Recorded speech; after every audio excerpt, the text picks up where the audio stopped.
الحمد لله حمدا كثيرا طيبا مباركا فيه الحمد لله الذي بنعمته تتم الصالحات والصلاة والسلام على سيدنا محمد وعلى آله وصحبه أجمعين ربنا افرغ علينا صبرا وثبت أقدامنا وانصرنا على القوم الكافرين. Dieu dit dans la sourate La Vache et d'autres sourates, donc à plusieurs reprises, et quand Dieu répète des versets, c'est pour insister, pour attirer l'attention du croyant, parce que ce qu'il dit est important. Dans le Baqara, donc, il est dit حُرِّمَتْ عَلَيْكُمُ الْمَيْتَةُ وَالدَّمُ وَلَحْمُ الْخِنْزِيرِ. Vous sont interdits certains aliments. La liste exhaustive est dans le Coran. Parmi ces aliments qui sont interdits, c'est la consommation de la viande d'un animal qui n'a pas été sacrifié selon le rite islamique. Ce qu'on appelle le cadavre. Une bête morte, nous n'avons pas le droit de la consommer. Allah nous a interdit, et personne ne discute cette interdiction.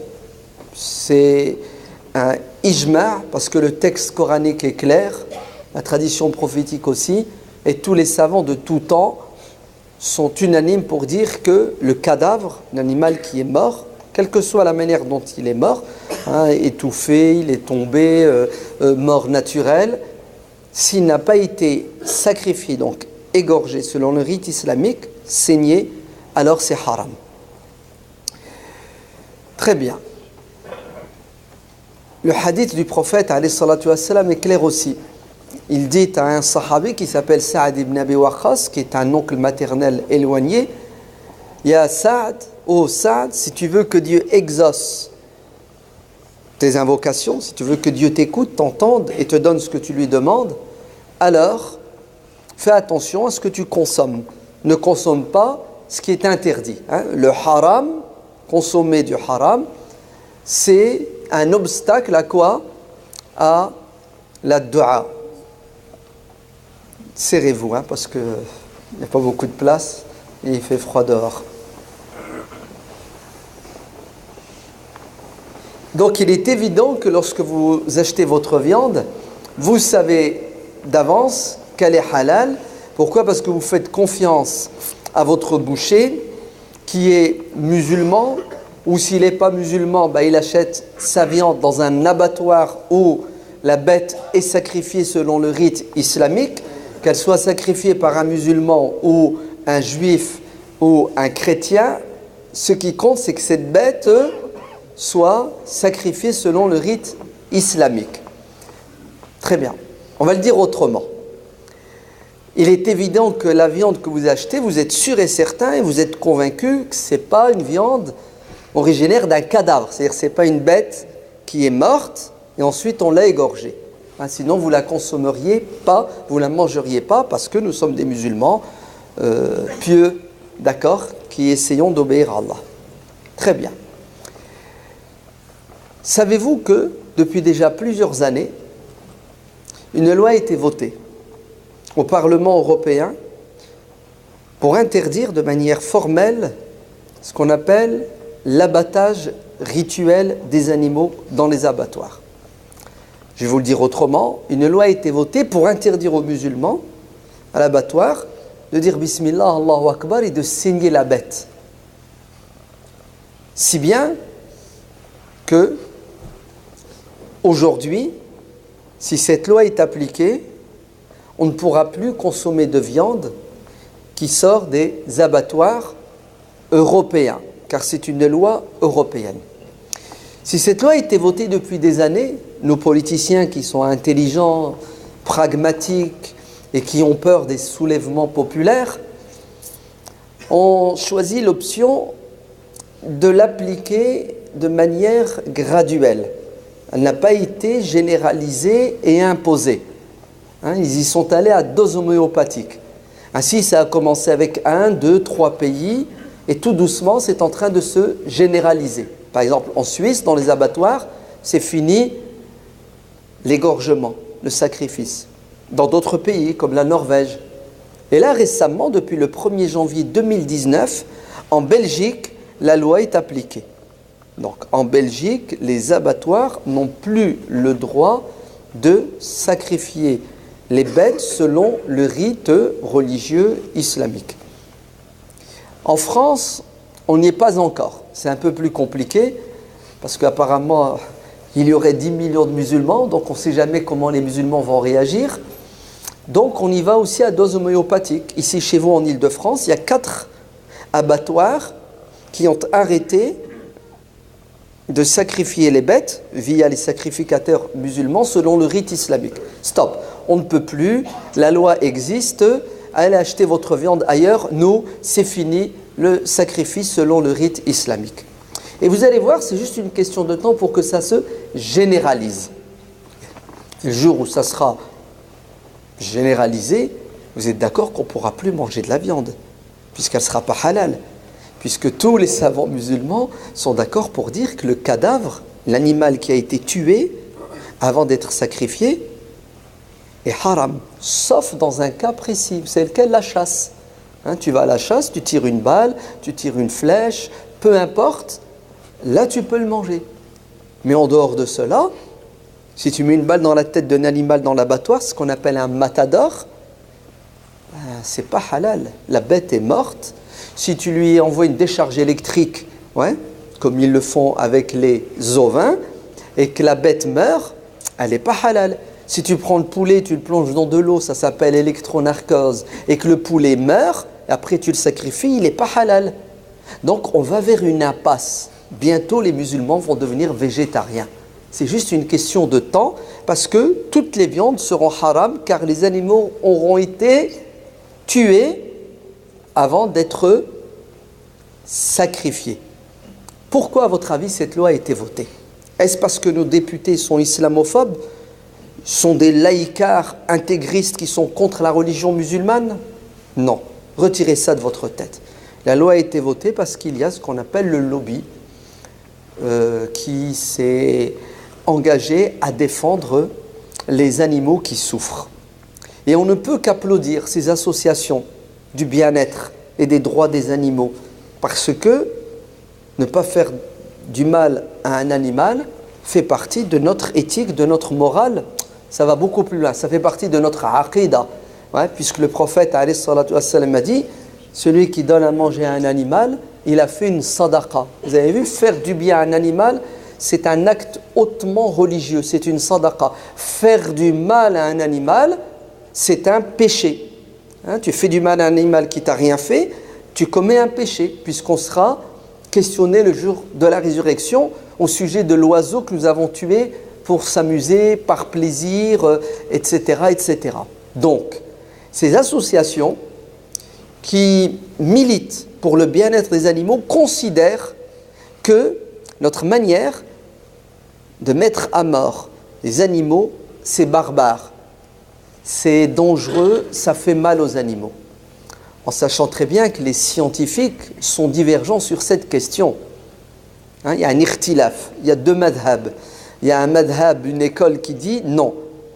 Le saignement, donc couper les carotides, le sang alimente le cerveau, donc dès que tu coupes le tuyau qui ramène le sang, le cerveau est inhibé, il ne fonctionne plus, donc il n'y a plus de douleur.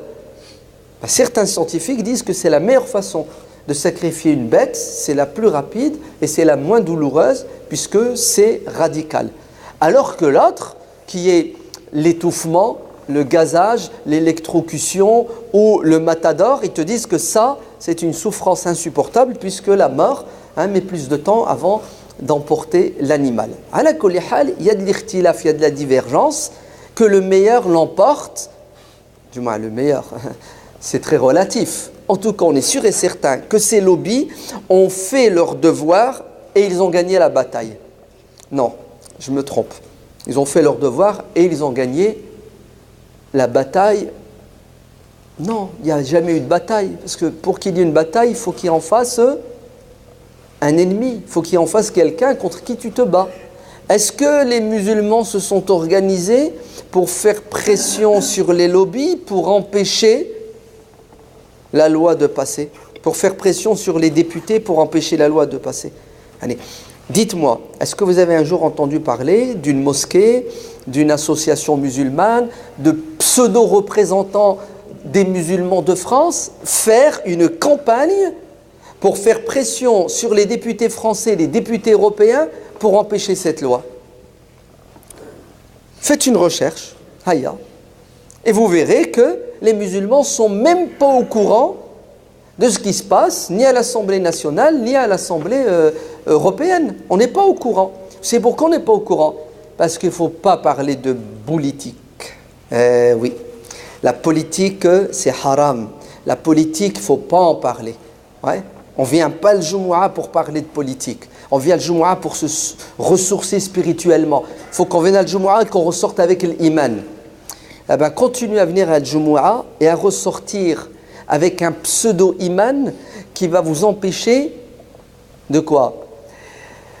De manger du halal, si bien que vos du'a que vous faites le jour de l'Jumu'ah, l'heure de l'Jumu'ah, une heure où la du'a est censée être plus exaucée, nos du'a ne vaudront rien du tout. Zéro. Parce qu'on aura mangé du haram. Alors, où est le problème chez la communauté musulmane?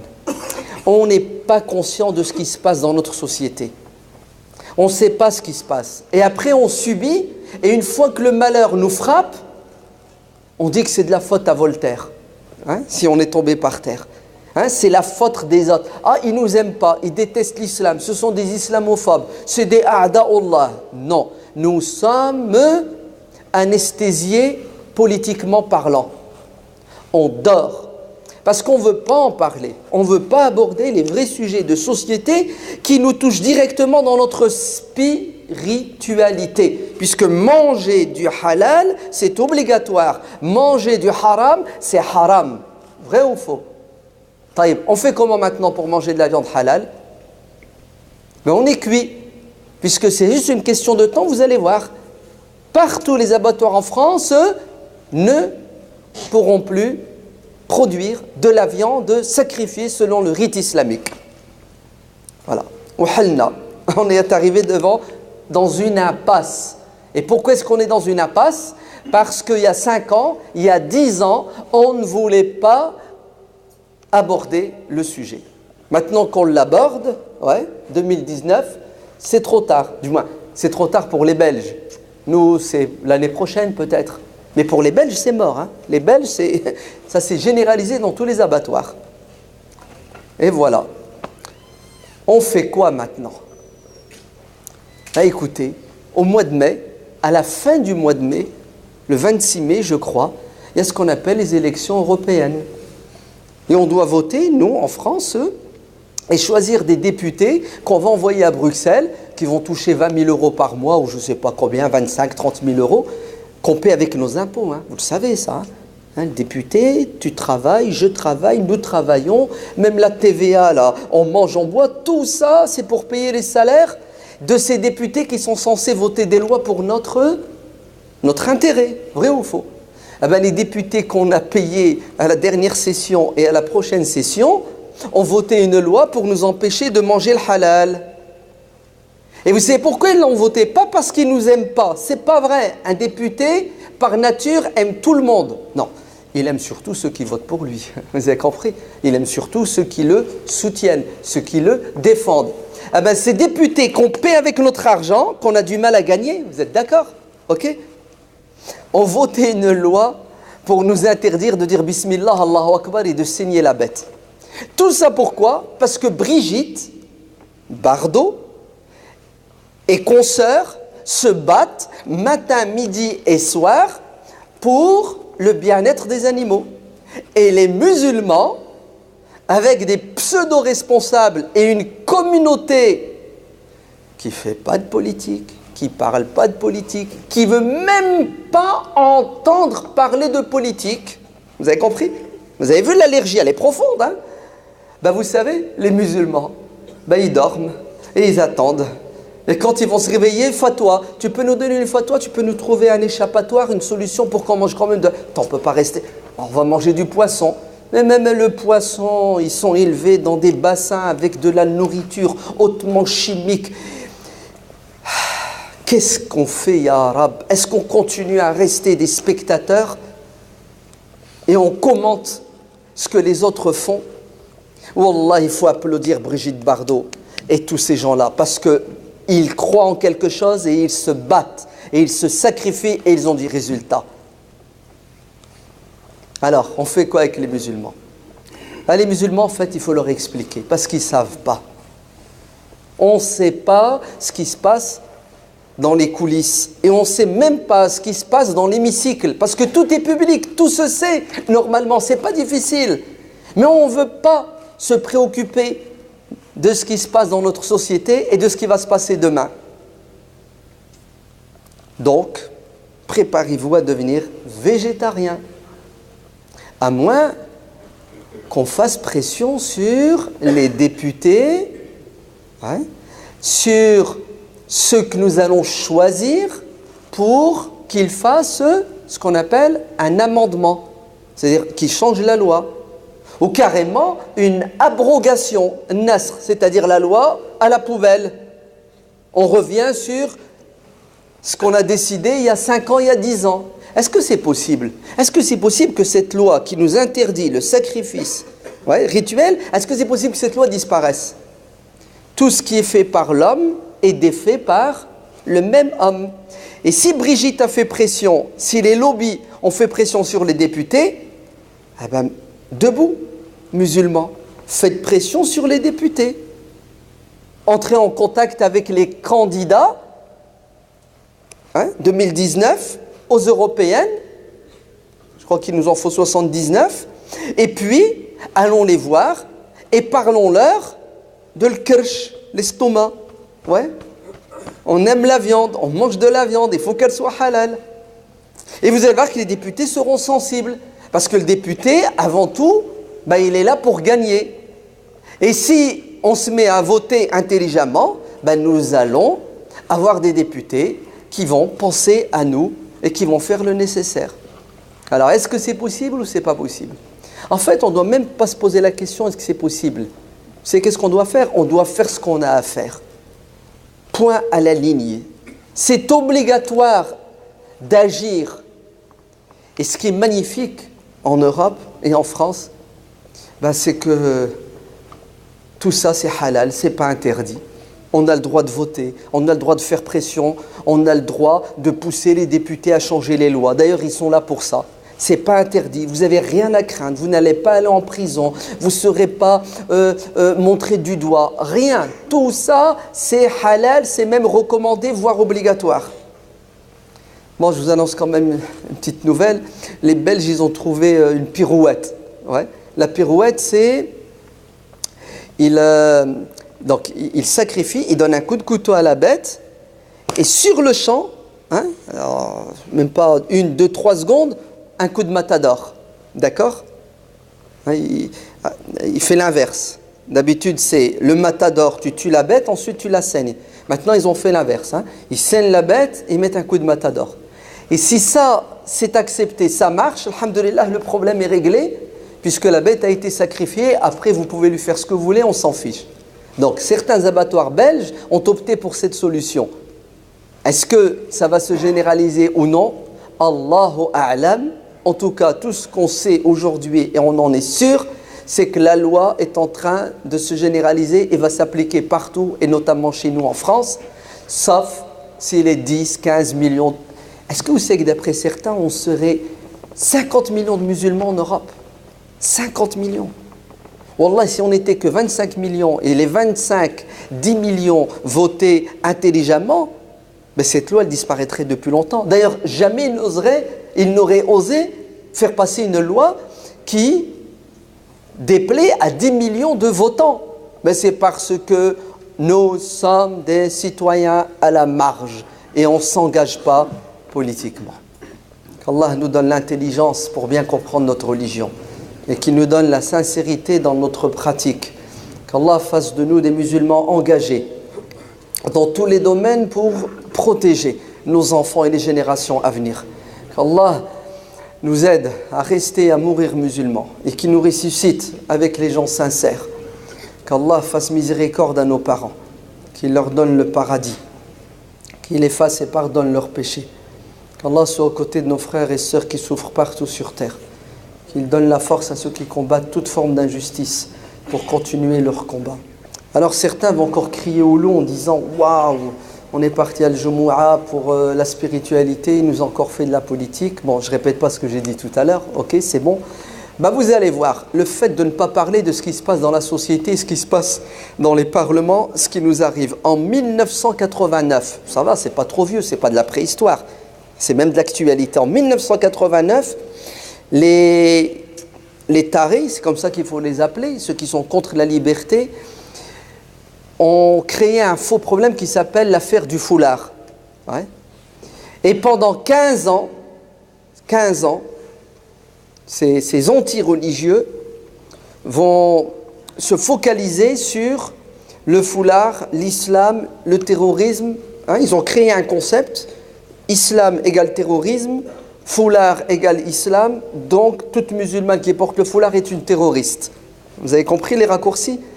Pendant 15 ans, ça n'a pas arrêté. La télé, les radios, les débats, 15 ans de préparation pour que les gens acceptent une loi liberticide.